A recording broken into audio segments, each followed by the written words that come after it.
Good morning. Educational research में आप सभी का स्वागत है। आज हम सरकार के प्रमुख अंग के बारे में जानकारियां प्राप्त करेंगे। तो बता दें कि सरकार के प्रमुख अंग 3 होते हैं। पहला विधायिका, दूसरा कार्यपालिका और तीसरा न्यायपालिका, जिसमें हम कार्यपालिका के बारे में जानकारियां प्राप्त करेंगे। कार्यपालिका यानी कि कानूनों का क्रियान्वयन करने वाली संस्था या कानूनों का निर्माण करने वाली संस्था को कार्यपालिका कहते हैं। कार्यपालिका का कार्य कानूनों और कायदों को निर्माण करना होता है। अब हम बात करते हैं कार्यपालिका के प्रकार के बारे में। तो कार्यपालिका को 2 भागों में बांटा गया है। पहला सामूहिक नेतृत्व सिद्धांत पर आधारित प्रणाली और दूसरा एक व्यक्ति के नेतृत्व के सिद्धांत पर आधारित प्रणाली। सबसे पहले हम बात कर लेते हैं सामूहिक नेतृत्व के सिद्धांत पर आधारित प्रणाली में किनको रखा गया है। तो बता दें कि इनके 2 भाग हैं, संसदीय और अर्ध अध्यक्षात्मक प्रणाली, जिसमें हम संसदीय प्रणाली के बारे में बात कर लेते हैं। सरकार का प्रमुख प्रधानमंत्री होता है। प्रधानमंत्री विधायिका में बहुमत दल का नेता होता है, यानी कि प्रधानमंत्री जो है विधायिका में बहुमत दल का नेता होता है, अर्थात वो बहुमत प्राप्त दल के नेता होते हैं। विधायिका के प्रति जवाबदेह होता है, यानी कि संसदीय प्रणाली में प्रधानमंत्री जो होते हैं वो विधायिका के प्रति जवाबदेह होता है। इसके अलावा देश का प्रमुख राजा या राष्ट्रपति कोई भी हो सकता है। उदाहरण के तौर पर ब्रिटेन और भारत संसदीय प्रणाली के उदाहरण हैं। इसके बाद हम अर्ध अध्यक्षात्मक प्रणाली के बारे में बात कर लेते हैं।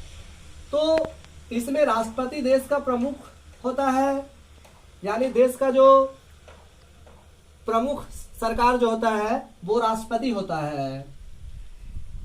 इसके अलावा प्रधानमंत्री सरकार का प्रमुख होता है। प्रधानमंत्री सरकार का प्रमुख होता है। प्रधानमंत्री और उसका मंत्री परिषद विधायिका के प्रति जवाबदेह होता है, यानी कि अर्ध अध्यक्षात्मक प्रणाली में प्रधानमंत्री और उसका मंत्री परिषद जो होते हैं वो विधायिका के प्रति जवाबदेह होते हैं।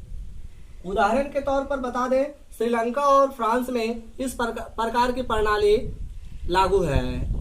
अब हम बात करते हैं एक व्यक्ति के नेतृत्व के सिद्धांत पर आधारित प्रणाली, जिसमें अध्यक्षात्मक प्रणाली को रखा गया है, जिसमें राष्ट्रपति देश का प्रमुख होता है, यानी कि एक देश का प्रमुख अधिकारी जो होता है वो राष्ट्रपति होता है। दूसरा, इसके अलावा वही सरकार का भी प्रमुख होता है, यानी कि अध्यक्षात्मक प्रणाली में सरकार का प्रमुख राष्ट्रपति ही होता है। राष्ट्रपति का चुनाव आमतौर पर प्रत्यक्ष मतदान से चुना जाता है। इसके अलावा हम बता दें कि प्रत्यक्ष मतदान में लोकसभा, राज्य विधानसभा, नगरपालिका और पंचायत का चुनाव होता है। इसके अलावा विधायिका के प्रति जवाबदेह नहीं होता है, यानी कि अध्यक्षात्मक प्रणाली में राष्ट्रपति जो होते हैं वो विधायिका के प्रति जवाबदेह नहीं होता है। उदाहरण के तौर पर संयुक्त राज्य अमेरिका में इस प्रकार की प्रणाली को अपनाया गया है। इसके बाद हम बात करने जा रहे हैं कार्यपालिका के स्तर के बारे में। तो बता दें कि कार्यपालिका के 2 स्तर होते हैं, पहला केंद्र स्तर और दूसरा राज्य स्तर। अब हम बता दें कि राज्य स्तर और केंद्र स्तर पर कौन कौन से अधिकारी आते हैं। तो केंद्र स्तर पर राष्ट्रपति, उपराष्ट्रपति, प्रधानमंत्री, मंत्री परिषद और महान्यायवादी आते हैं। अब हम बात करते हैं दूसरा यानी कि राज्य स्तर के बारे में। तो राज्य स्तर में राज्यपाल, मुख्यमंत्री, मंत्रिपरिषद और महाधिवक्ता आते हैं।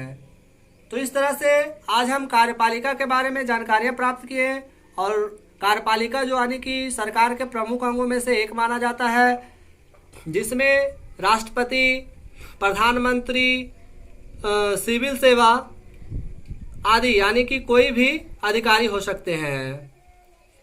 तो आज के लिए बस इतना ही। नेक्स्ट वीडियो में फिर हम बात करेंगे। धन्यवाद।